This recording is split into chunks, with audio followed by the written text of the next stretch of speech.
The orbital station named Haven's Reach floated high above the blue curve of a planet that both humans and aliens called neutral ground. It was built after the Long War, a place for peace talks, trade, and rebuilding trust. But trust was still missing. Even though the war had ended, hearts remained cold.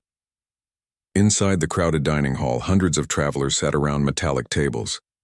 Voices filled the air. Forks scraped against metal trays. Screens on the walls showed news about trade routes and patrol movements. Yet in one corner of the large room, a single seat stayed empty. No one sat beside the alien woman. Her name was Arya. She was from the Valari race, a people known for their pale blue skin, silver eyes, and graceful movements. During the war, her world had been bombed, her cities burned. Now she worked on Haven's Reach as a translator for diplomatic meetings. She did her job quietly and stayed out of attention. But people remembered. To them, the Valari were still the enemy. Arya sat at a small corner table with her tray untouched. She stared at the gray food cube on her plate. The cafeteria smelled of oil and recycled air. Across the room, humans laughed in groups. None of them looked her way, but she could feel their eyes sometimes, quick glances full of silent judgment. When she first arrived at the station, she tried to smile at people, to show kindness. No one smiled back. So she stopped trying. She was alone, as always. Then the door opened and a human soldier walked in. His name was Mason. He wore a simple gray uniform, his rank patch faded. He looked tired, the kind of tired that came from too many deployments and too many goodbyes. He carried a food tray in one hand, scanning the room for a seat. Most tables were full, people talking or joking. But when his eyes landed on the empty table beside Arya, he noticed something strange.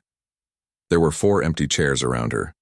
Every other table had people sitting close, shoulder to shoulder. Hers was like an island, untouched. Mason paused for a moment, watching how people avoided even walking near her. He saw the way she sat, straight-backed, quiet, trying to pretend she didn't notice. He walked toward her. The noise in the cafeteria softened for a second as people noticed. Mason didn't care. He reached her table, pulled out a chair, and sat down beside her. Arya looked up, surprised. For a few seconds, she didn't move. She blinked, unsure if he was serious or if it was some kind of trick. Mason gave a small nod. "This seat taken?" he asked. Her voice was soft, calm. "No, it never is." He smiled faintly and began eating. He didn't say anything else. The silence between them was not heavy. It felt quiet but safe. Arya watched him carefully. He didn't look angry or cautious or disgusted. He just looked normal. That was new for her. Across the room, a few humans whispered. One officer leaned to another and said something under his breath.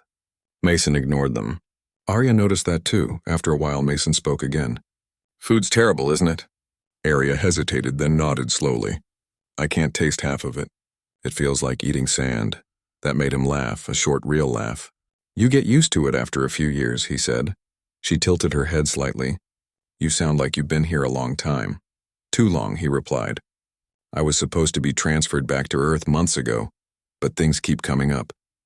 She wanted to ask what kind of things, but she stopped herself. She didn't want to sound curious. Most humans didn't like questions from her kind. But Mason seemed different. They sat there for another 10 minutes, eating in silence. Mason didn't try to ask about the war or her people. He didn't look at her with pity. He didn't seem afraid. It was almost as if he saw her as just another person sitting in a cafeteria. When Arya finished her food, she stood up slowly and said, "Thank you." Mason looked up. "For what?" "For sitting here," she said. Her voice was quiet but firm. "You are the first." She turned to leave, but he spoke before she could go. "Then I guess I'll see you tomorrow, same time." She looked at him, confused for a moment, then nodded gently. As she walked out, Mason saw people watching her. Some had frowns, others looked away. He didn't care. He had fought in the war. He had seen the Valari on the battlefield, not just as enemies, but as people trying to survive. He had seen soldiers on both sides cry for their lost homes. To him, sitting beside her was not a big act. It was just the right thing to do. Later that evening, Arya returned to her small quarters. The room was simple, a narrow bed, a metal desk, and a small window showing the stars. She stood there for a while, watching the glowing planet below. The humans called it New Dawn. She thought about the soldier, Mason. He had not looked at her the way others did. His eyes were calm, honest. It had been years since someone had treated her like that. She touched the small crystal pendant around her neck, a reminder of her home. Her mother had given it to her before the war. The memory stung, but for the first time in a long while she felt a spark of warmth inside. The next day, the cafeteria was just as noisy and crowded. Arya entered quietly, holding her tray. The same empty space waited for her, but now one seat was already taken. Mason was sitting there, sipping from a metal cup. She stopped for a moment, unsure if she should go there again. Maybe yesterday had been a mistake. But then he looked up and waved lightly. "Morning," he said. Something inside her told her to trust that smile. She walked over and sat down. The room quieted again, just like before. People noticed. Some muttered. One guard near the wall shook his head. Mason ignored it all. He looked at her tray. "Still the same food?" "Yes," she replied. "Still like sand," he grinned. "Then I'll get used to it too." Arya blinked, confused at first, then realized he meant it as a joke. A small smile crossed her face. They started talking more this time. Mason told her about his childhood on Earth, about the green forests and oceans. Arya listened closely, imagining those places. Then she spoke of her own home, a world of tall silver trees and glowing rivers. Her voice was full of both love and sorrow. Mason listened quietly, never interrupting. It felt strange for her to talk so openly, but it also felt right. When lunch ended, Mason stood up and said, "See you tomorrow." She nodded again. Tomorrow. By the end of the week, the routine became normal. Mason always sat beside her. People still stared, but their whispers grew less frequent. Some even stopped avoiding the nearby tables. It was as if his quiet defiance had forced them to rethink their own behavior, but not everyone approved. One night in the soldiers' barracks, a fellow human officer cornered Mason. "You keep sitting with that alien," the officer said. "People talk. Command won't like it." Mason met his gaze calmly. "Then they can talk. She's one of them," the officer hissed. "You remember what they did?" "I remember what we all did," Mason said. "And I remember why we signed the peace treaty." The officer frowned and walked away. Mason stayed silent, staring at the stars outside the window. The next morning, Arya entered the cafeteria early. She waited, uncertain if he would come after what she had heard from the others, how humans whispered about him, how they called him a fool. Then the door opened, and Mason walked in. His uniform looked worn, his face tired, but when he saw her, he smiled like always. He sat beside her again as if it was the most normal thing in the universe. That moment, simple and small, was the first real sign of change aboard Haven's Reach. Arya looked around. People still watched, but she didn't feel fear anymore. She felt seen. And somewhere deep inside, she knew this quiet human's kindness would not only change her life, but might also change the fragile peace holding two worlds together. The next week on Haven's Reach began like any other. Ships came and went. Traders shouted in the docking bays. Diplomats moved through the halls guarded by soldiers with unreadable faces. But for Arya and Mason, each day started at the same table in the cafeteria. At first, people stared. Then they whispered. But after a few days, the attention started to fade. It was not that everyone suddenly accepted the Valari woman. It was because Mason's quiet presence made it clear he did not care what others thought. And slowly, some people grew tired of judging what they could not change. Every morning, Arya arrived before him. She always placed her food tray on the same table, keeping her eyes low. But when Mason walked in, she looked up every time. He would wave lightly and sit beside her with that same calm smile. Their conversations were simple. Mason talked about his work as a cargo security officer. He had been transferred to the station after the war to inspect shipments for illegal tech. It was not exciting, but it paid well. Arya listened closely. In return, she told him about her language duties, how she translated messages between alien envoys and human officials. Sometimes their talks were quiet. Sometimes they laughed softly. For Arya, every word was a reminder that not all humans were cruel. One morning, Mason brought 2 small cups of hot tea from the vendor near the docking ring. He placed one in front of her and said, "You should try this. It's earth tea, not the recycled stuff they serve here." Arya looked at it curiously. The scent was warm and sweet. She took a small sip and blinked. "It's nice," she said. It tastes alive, he chuckled. That's what happens when something is grown in real soil, she smiled. On my world, tea was made from the petals of sky flowers. It smelled like rain. He leaned forward slightly. I'd like to smell that someday. Her eyes softened. You cannot. The sky flowers died when the storms came during the war. Mason's smile faded. He looked at her with quiet sympathy but said nothing. It was better that way. Words could not bring back what was lost. They sat together for a long time.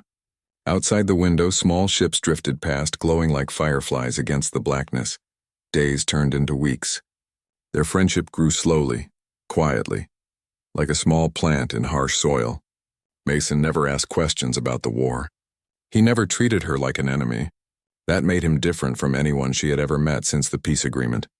One day during lunch, a group of human officers walked into the cafeteria. They were loud, laughing among themselves. Arya recognized their type. Men who had fought in the war and still carried bitterness. They saw her sitting with Mason and stopped near the table. One of them smirked.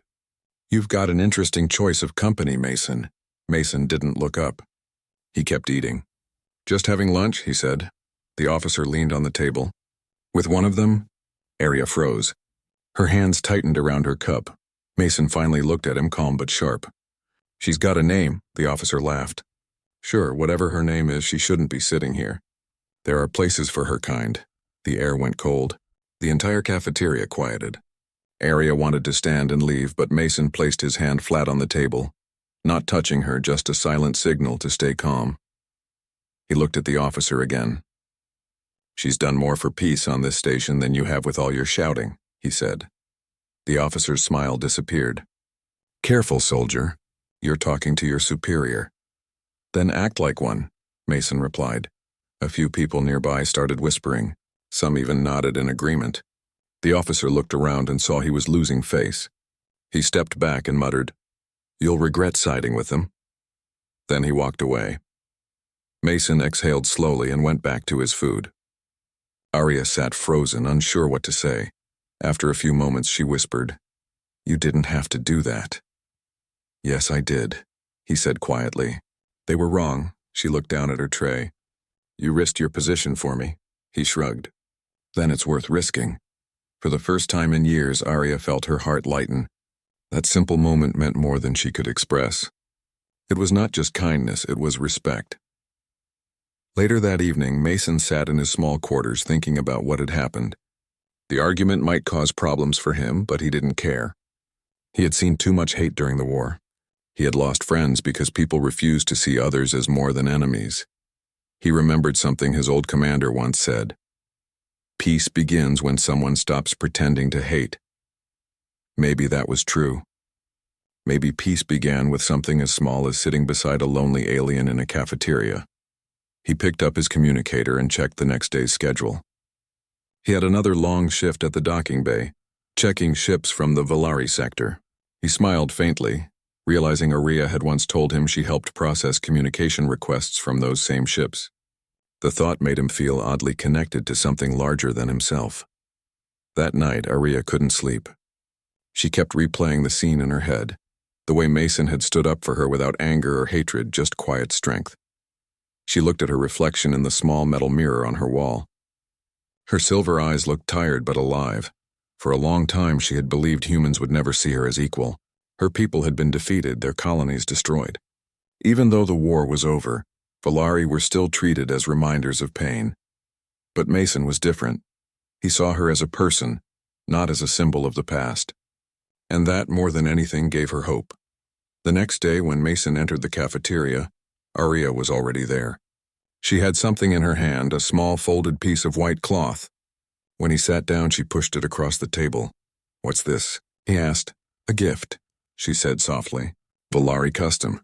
When someone shows kindness, we give them something that carries memory. He unfolded the cloth carefully. In the center, there was a small embroidered pattern. 2 circles linked together, glowing faintly in blue thread. It's beautiful, he said. What does it mean? It means understanding, she explained. A connection between 2 souls who choose peace over fear. Mason held the cloth carefully. Then I'll keep it safe. She smiled, and for the first time it reached her eyes. Weeks continued to pass. The tension on Haven's Reach began to soften slightly. People still kept their distance, but a few had started nodding politely at Arya in the corridors. She noticed it, and it gave her courage. Sometimes she saw other humans watching her and Mason as they talked and shared meals. The stares still carried a trace of judgment, but also curiosity. It was as if they were wondering what made Mason so calm around her when everyone else stayed afraid. One afternoon, while Mason was on duty inspecting a shipment, Arya walked through the docking bay with a group of Valari engineers. When they passed near him, she smiled faintly. He nodded back before returning to his work. The Valari engineers whispered among themselves, surprised that a human had greeted one of their kind so naturally. That small gesture was noticed by others too. A few workers began to question why hostility still lingered when people like Mason could act differently. The change was slow, but real. That night, after his shift, Mason returned to the cafeteria. He didn't expect to see Arya. She usually finished her work earlier. But when he entered, she was sitting there waiting. He joined her quietly. "Didn't expect you to be here so late," he said. "I finished early," she replied. "I wanted to talk," he nodded. "About what?" She looked at him, her silver eyes calm but serious. "Why did you really sit beside me that first day?" He thought for a moment. "Because no one else would. That's all?" she asked. He smiled lightly. "That's enough reason, isn't it?" Arya looked down at her hands. "I was afraid that day. I thought you were mocking me." He shook his head. "Never. I've seen what hate does. I didn't want to be part of it anymore." For a long moment they sat in silence, surrounded by the low hum of the station's engines. Outside the window, stars drifted across the black sea of space. Arya finally said, "Then maybe peace does not start with governments or soldiers. Maybe it starts with two people sharing a table." Mason nodded. "I think you're right." From that night on, something changed between them. Their friendship deepened. They spoke not as human and Valari, but as two souls trying to understand each other.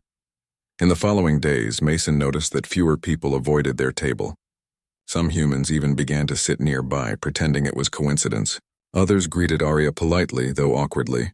Small steps, but steps forward. Neither Mason nor Arya knew it yet.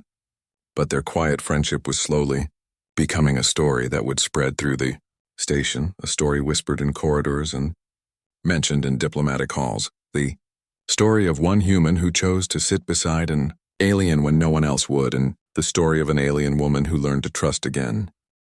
The peace on Haven's Reach felt fragile, like glass waiting to crack. Every corridor, every conversation between humans and Valari carried a quiet tension. People smiled for the sake of diplomacy, but old wounds ran deep. Arya and Mason continued their quiet routine. They sat together in the cafeteria each day, sometimes talking, sometimes simply sharing silence. For them, this small friendship had become a comfort, a small reminder that peace was possible. But not everyone saw it that way. Mason had noticed the shift in the air. Whispers followed them more than before. Soldiers who once ignored him now looked away when he passed. He felt the unease but kept calm. He had seen what fear could do during the war, and he refused to feed it again. One night, while he was inspecting cargo shipments in Docking Bay 12, he saw something unusual. A crate marked as recycled metal parts emitted a strange signal on his scanner. He ran another check. The readings showed traces of explosive components. He frowned and called over another officer. "This container shouldn't be here," he said. The officer checked the manifest and replied, "It's listed as supplies for the Valari maintenance crew." Mason's gut tightened. "The Valari don't use this kind of alloy. I've checked their inventory before." The officer shrugged. "Orders came from high up." Probably a mistake, but Mason knew better. Mistakes didn't pulse with the same code frequency used in human weapons. He marked the crate for further inspection and sealed the area before heading to the security office. The next morning, the entire station shook. A deep rumble rolled through the corridors and alarms screamed. Lights flickered as smoke filled the upper level near the diplomatic hall. People ran in panic, shouting orders. Mason was already moving before the alarms finished sounding. He sprinted through the hallways, pushing past fleeing workers. When he reached the blast site, the smell of burnt metal filled the air. The walls were blackened, the floor cracked. Security teams were already there, shouting to one another. "Explosion confirmed. 2 casualties, multiple injuries. Through the smoke, Mason saw something that made his stomach twist. Valari technicians being dragged away in restraints. He ran toward the officer in charge. What's happening? They found traces of Valari components in the blast debris, the officer said sharply. We're taking them in for questioning. That's impossible, Mason replied. Those crates were tampered with. I checked them last night, the officer glared. Then maybe you missed something. Before Mason could argue, he saw Arya running toward the scene, her face pale. She stopped when she saw the chaos, the injured humans, the smoke, the Valari workers being accused. When her eyes met Mason's, he saw fear, not just for herself, but for what this meant. That evening, the station went into lockdown. Human patrols doubled. Every Valari citizen was confined to quarters until further investigation. The cafeteria, once full of life, now stood nearly empty. Arya sat in her small room watching the news feed. The station's commander spoke in a cold voice. We will uncover who is responsible for this act of sabotage. Peace will not protect those who seek to destroy it. She turned off the screen. Her hands trembled. She knew what came next. Fear always found the weakest targets, and this time her people were trapped aboard a human-controlled station. Her door buzzer sounded. She stood up slowly. When she opened it, Mason was there. He looked tired, his uniform covered in dust from the investigation. You shouldn't be here, she whispered. They'll arrest you if they see you visiting me. He stepped inside and closed the door. I don't care. I came to warn you. About what? She asked, voice tense. They're blaming your people, he said. But I checked the cargo logs again. The explosives came from a human shipment, hidden under false data. Arya stared at him in disbelief. You're certain? I saw it with my own eyes, he said. Someone wants to restart the war. She took a deep breath, trying to stay calm. Then you have to tell the commander. I tried, Mason said. He won't listen. He said I'm too close to you. He thinks I'm protecting the Valari. She looked down. Then what can we do? He hesitated. We find proof. Real proof. Her eyes met his. That's dangerous, he nodded. So is silence. Over the next few days, Mason moved carefully. He used his security clearance to access shipment records, camera feeds, and communication logs. The deeper he looked, the clearer the pattern became. Someone had altered dozens of files. False signatures, fake orders, and redirected cargo, all pointing toward Valari groups that had nothing to do with the bombing. The truth was clear now. It was a setup. Late one night, he met Arya in a maintenance corridor away from cameras. He handed her a data drive. This has the real shipment trail, he said. If we can get it to the diplomatic council, they'll see the truth. She looked at the drive as if it were a fragile flame. If we're caught with this, they'll call us traitors. He smiled faintly. Then we'll just have to make sure we're not caught. The following morning, the station remained tense. Security checkpoints lined every corridor. Humans eyed Valari passengers with suspicion. Some spat insults. Others kept their distance. Arya moved through the crowd quietly, keeping the small data drive hidden beneath her jacket. Mason walked several steps behind, pretending to patrol. Their plan was simple. Reach the council chamber and hand the data directly to the ambassador before the extremists could act again. But plans rarely went smoothly. Halfway through the corridor, 2 guards stopped Arya. Identification, one demanded. She handed over her pass calmly. The guard scanned it, then frowned. Your clearance is suspended. You're under investigation. Before Mason could react, they reached for her arm. That's enough, Mason said sharply. She's under my escort. The guard looked at him, suspicious. By whose order? Mine, Mason replied. Now step aside. The guards hesitated. Mason's uniform and tone carried authority. After a long pause, they stepped back. Arya exhaled quietly as they walked away. You risked everything, she whispered. He gave a slight shrug. Seems to be a habit. They finally reached the upper ring of the station where the council offices were located. But before they could enter, an alarm sounded. A voice blared over the intercom. Security breach detected in the diplomatic sector. All personnel report immediately. Mason's heart pounded. He turned to Arya. They're making their next move. They ran toward the council wing. When they arrived, the hall was chaos. Guards shouted orders and the blast doors were closing. Through the window, Mason saw movement. Figures in human armor planting devices near the communication hub. He pointed. They're the real attackers. Without waiting for orders, he charged forward. Arya followed, fear in her chest but determination in her steps. The attackers turned, startled. Mason tackled one to the ground, struggling for control of the detonator. Arya grabbed a fallen device and pulled the safety chip free, stopping it from arming. Sparks flew as the alarm blared louder. Security forces arrived moments later, surrounding them. The attackers were captured. Humans, not Valari. Their armor bore no unit marks. The commander stormed in, shouting orders. "What is this?" Mason stood up, blood on his sleeve. "These are the real saboteurs," he said. "Check their weapons. They match the blast pattern from the first explosion." The commander looked uncertain but motioned for a scan. When the readings confirmed Mason's claim, silence filled the hall. Arya stepped forward and held out the data drive. "This has everything," she said. "Shipment records, fake orders, and altered codes. Humans did this to make the Valari look guilty." The commander took the drive and stared at it. For a moment, no one spoke. Then he said quietly, "Get this to the council." Hours later, the official report was broadcast across the station. The truth spread fast. The bombing had been the work of a human extremist cell trying to reignite war. The Valari were innocent. When the announcement ended, the station felt different. The tension in the air began to fade. People who once glared at Arya now looked away in shame. Some even offered quiet apologies. Arya watched the news feed with relief. Her people were safe, but she knew the danger wasn't fully gone. Hatred did not disappear overnight. It took time and courage to truly heal. Mason stood beside her, his arm bandaged. He gave a small smile. "Looks like we made it," she nodded. "Because you believed me when no one else did."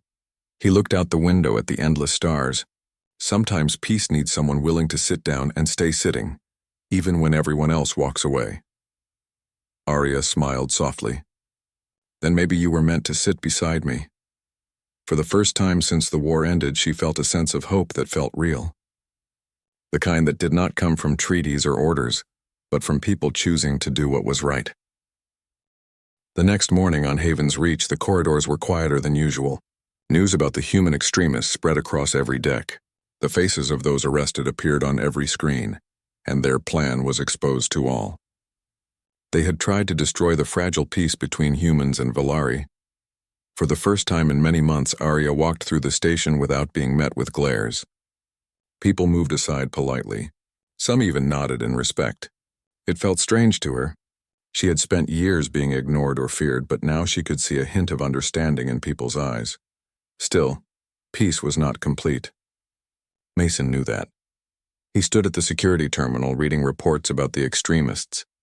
Many had been captured, but not all. Some had escaped during the chaos. Their leader remained missing.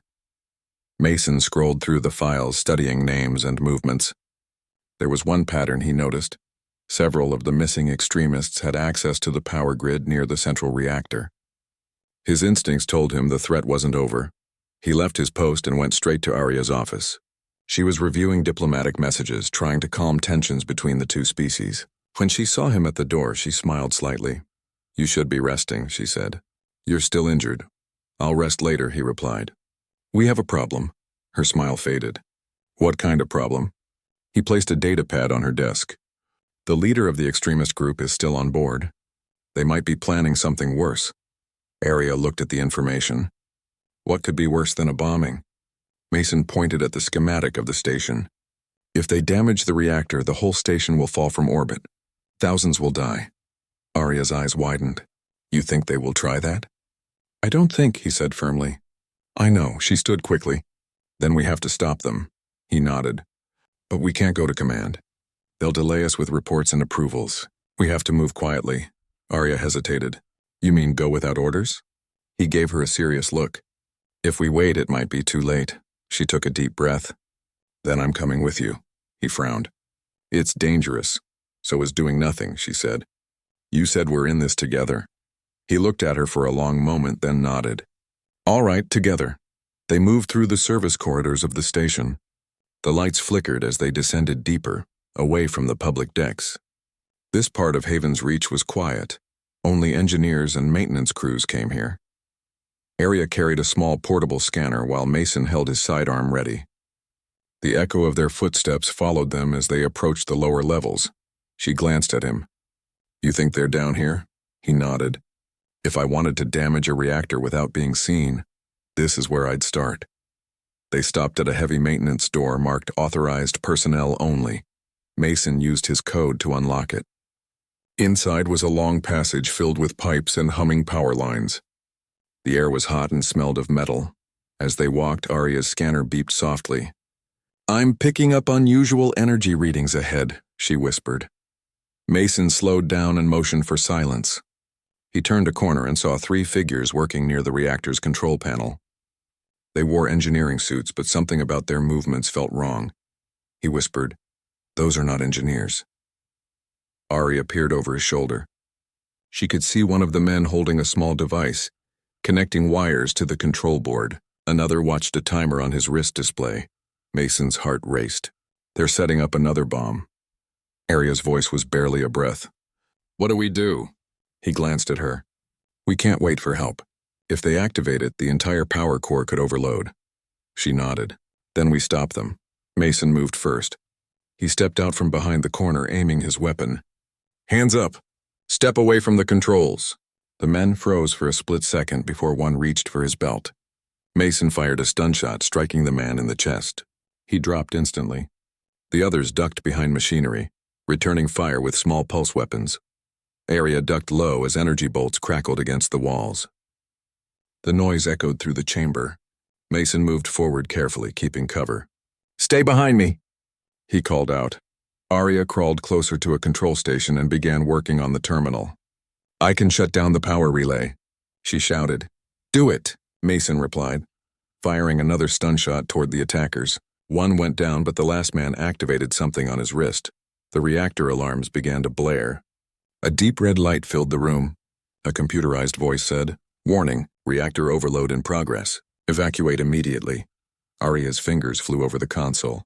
They've triggered a feedback loop. I can slow it down but not stop it from here. Mason rushed toward the last attacker. They struggled briefly before Mason knocked the detonator from his hand.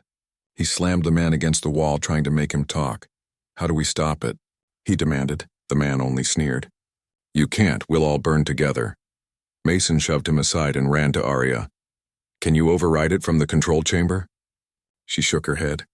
Not from here. We have to reach the main reactor core. He looked at the blast doors sealing slowly in front of them. Then we move now. They ran down the corridor as the metal doors began to close. Mason slid through first, then turned back and pulled Arya through just before the door sealed shut behind them. The sound of the lock echoed like thunder. Inside, the air was heavy with heat. The reactor chamber glowed bright white blue at its center, surrounded by a maze of control panels and coolant lines. Arya's scanner beeped wildly. The overload is accelerating. We have 5 minutes at most. Mason looked around. What do we do? She pointed toward a control terminal near the coolant valves. If we release the emergency vent manually, it will drain the extra energy before the core melts. He nodded. Tell me what to do. She gave quick instructions.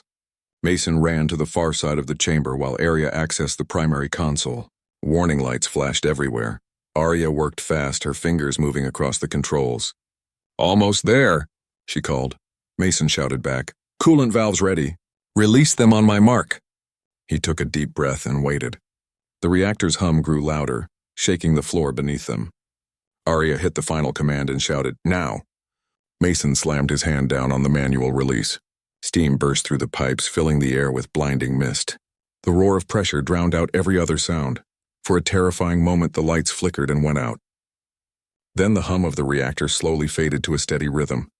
The alarm stopped. Arya lowered her head in relief. It worked. Mason leaned against the railing, catching his breath. You saved everyone. She looked at him. We saved everyone. Minutes later, security forces arrived, led by the station commander. He stopped in shock when he saw Mason and Arya standing side by side near the reactor. What happened here? He demanded. Mason handed over the captured detonator. The extremists tried to destroy the station. We stopped them. The commander looked around at the stunned engineers and nodded slowly. You two just prevented a disaster. Arya stepped forward. There are still people who want to see our races divided. We must not let them succeed again. Her calm voice carried through the chamber. Even the human soldiers listened in silence. Later that night, the station's atmosphere felt different. The broadcast screen showed news of the foiled attack and the bravery of both the human officer and the Valari translator who stopped it together. For the first time, the story wasn't about humans or aliens. It was about two people who stood side by side when it mattered most. Mason sat in the quiet cafeteria, nursing a cup of tea. The room that was once full of tension now buzzed with cautious respect. Several people nodded to him as they passed. Then he heard a familiar voice. "You're sitting alone again." He looked up and saw Arya standing at the table, holding a tray. He smiled faintly. "I was starting to think you'd forgotten where we sit." She sat down across from him, the same seat she had taken the first time. "I could never forget." For a moment they sat in silence, both remembering how it all began, with one small act of kindness. Arya glanced around the room. The tables were no longer empty beside her. Humans and Valari now shared seats, talked quietly, and even laughed. She turned back to Mason. "You see? It started with one seat. Now look around." He nodded. "Maybe this is what peace really looks like," Arya smiled. "Maybe it is." Outside the station, the stars shone bright. The reactor glowed safely. The danger passed. But the memory of what happened that day would live on. Arya and Mason had shown everyone on Haven's Reach that peace wasn't just written in treaties or speeches. It lived in choices, small, brave, and human. And sometimes all it took to change the galaxy was one human who chose to sit beside someone when no one else would. The day after the reactor incident, Haven's Reach felt changed. The constant tension that once filled the station had faded into a strange calm. Humans and Valari walked side by side through the halls. Soldiers nodded at engineers. Diplomats smiled at workers. For the first time, there was no fear in their eyes. Mason woke early. His arm was still bandaged from the fight, but the pain didn't matter. He stood by his small window, watching ships rise from the docking bays below. He could see the blue planet turning slowly beneath the station. Its light reflected across the glass, washing the room in soft color. The door buzzer sounded. He turned to see Arya standing there, her posture calm but her eyes bright. She wore a clean white uniform now, the mark of the diplomatic corps. "You should be resting," she said. He smiled faintly. "You said that yesterday too." "And you ignored me yesterday too," she replied, her voice steady but warm. He stepped aside to let her in. She looked around his small room and then handed him a small metallic badge. It bore the emblem of both species. The human eagle and the Valari crystal circle joined together. "What's this?" he asked. "It's a token of gratitude," she said. "The council decided to recognize both of us for saving Haven's Reach. They're holding a ceremony this evening." Mason frowned lightly. "A ceremony? I'm not one for speeches," Arya smiled softly. "You don't have to give one. Just stand beside me." He looked at the badge again and nodded. "That I can do." The day passed slowly. Everywhere Mason went, people greeted him. Some saluted. Others simply said thank you. He wasn't used to attention. During the war, recognition usually came for destruction, not peace. Now it felt different. When evening came, the main hall of Haven's Reach filled with people. Flags from both sides hung high. The wide glass window at the back showed the stars glowing beyond the station. The commander stood at the front of the hall, his voice carrying through the speakers. "We gather here to honor two individuals who reminded us that peace is not just signed, it is lived." Officer Mason and translator Arya risked their lives to save the station, and by doing so, they saved something greater. They saved hope. Applause filled the hall. Arya stood tall, her calm expression steady. Mason stood beside her, uncomfortable but proud. When the commander pinned the joint emblem to their uniforms, the crowd rose to their feet. Arya turned slightly toward Mason. "You see? They finally sit beside each other," she whispered. He looked at the crowd. Humans and Valari mixed together, cheering as one. "It's a good sight," he said quietly. After the ceremony, people came forward to shake their hands. One human soldier said, "You made me rethink everything I believed." A Valari engineer bowed deeply to Mason, saying, "Your courage honors both worlds." Mason nodded to each of them. Humbled by their words, later that night, the two of them sat together in the observation deck. The lights were dim and the stars outside looked endless. Priya held a small cup of tea in her hands, the same blend Mason once introduced to her. "It's strange," she said softly. A few months ago, I thought I'd never find peace again. Every day felt heavy. Every face reminded me of what was lost. But now I see something new in their eyes. Maybe forgiveness. Mason leaned back in his chair. Peace takes time. People remember pain longer than kindness. But one small act can change how they think. She looked at him with a gentle smile, like sitting beside someone no one else would. He met her gaze, smiling faintly. Something like that. They sat quietly for a while, watching the slow movement of stars. The silence between them was not awkward. It was peaceful. Over the next few weeks, Haven's Reach became a symbol of unity. Joint patrols between humans and Valari began. Shared research teams formed. For the first time, both species worked together without orders forcing them to. The story of Mason and Araya spread across nearby colonies. People began calling them the bridge pair. Their actions were studied by diplomats and taught to young cadets. It became a lesson. Peace was built not by leaders but by ordinary people who chose courage over fear. One morning, Arya found herself in a meeting with human ambassadors and Valari council members. They discussed new trade routes and cultural programs. She translated every word carefully, making sure each side understood not just the language but the meaning. When the session ended, one of the senior human diplomats said, "Your words carry calmness. It's as if peace itself speaks through you." Arya bowed slightly. "Peace is a voice we all share," she said. "We only forget how to listen." The room fell silent for a moment. Then the ambassador smiled. Mason, meanwhile, returned to his work inspecting shipments. He preferred it that way, quiet, steady, away from attention. But even there, he saw the change. Valari engineers worked alongside humans in the cargo bays, laughing and sharing tools. No one looked away anymore. One afternoon, as he was checking a manifest, a young Valari mechanic approached him. "Officer Mason?" she asked nervously. He turned. "Yes?" "My brother was on the station during the attack," she said. "He told me you saved them." "Thank you." Mason gave a small smile. "I didn't do it alone," she nodded. "He said you never would have." As she walked away, Mason felt something deep inside him ease. For years, he had carried guilt from the war. He had seen too much destruction. But now maybe he was finally making things right. One evening, Mason found Araya on the same bench where they used to sit in the cafeteria. The room was busy again, filled with life and noise, but it felt different. Humans and Valari sat together, eating and talking. The space that once separated them was gone. Arya looked up as he approached. "You're late," she teased gently. He sat beside her. "I had to finish my shift," she smiled. "Then you still remember where this table is?" "I could never forget," he said. They sat in silence for a moment, watching the crowd. A group of young cadets nearby whispered as they saw them. One of the cadets pointed and said, "That's them, the two who saved Haven's Reach." Mason chuckled quietly. "I'll never get used to that." Arya looked at him with warmth. "You may not like attention, but you earned it." He looked around at the peaceful cafeteria. It was never about attention. It was about doing what's right even when no one else does.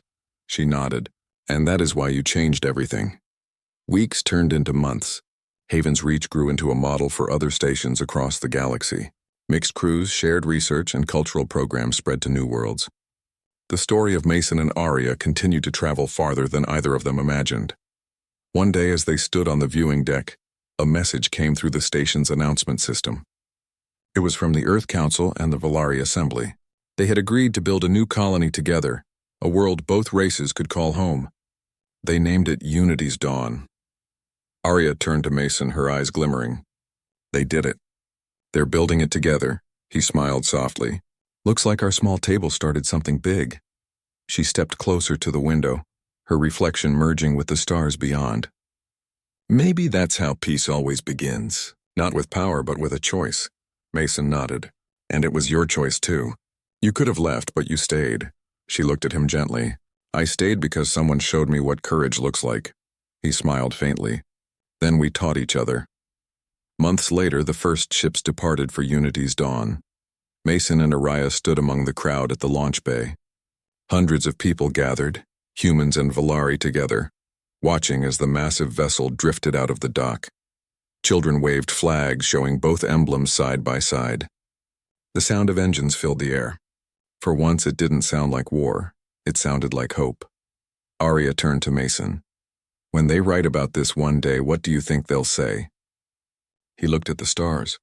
Maybe they'll say it began with two people sitting at the same table when no one else would. She smiled, her voice quiet. That's all it takes sometimes, he nodded. Just one choice. They stood together as the ship disappeared into the black sky, its engines glowing like a promise across the void. And in that moment, they both understood something simple and powerful. Peace was not a gift handed down by leaders. It was built piece by piece by those who chose to believe in something better. Later that night, Mason and Arya returned to the cafeteria. The same table waited for them. Around it, laughter echoed. Humans and Valari ate side by side. As they sat down, Arya looked at the bustling room and said, "Do you think anyone remembers how empty this table used to be?" Mason smiled. "I do, and that's enough." Arya lifted her cup. To peace, he raised his as well. To courage. They clinked their cups lightly, and for the first time, both of them truly felt what peace meant.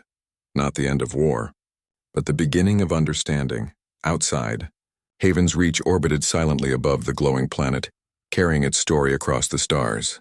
And somewhere beyond, in the quiet of space, hope continued to grow. Because one human had once chosen to sit beside someone everyone else had turned away from.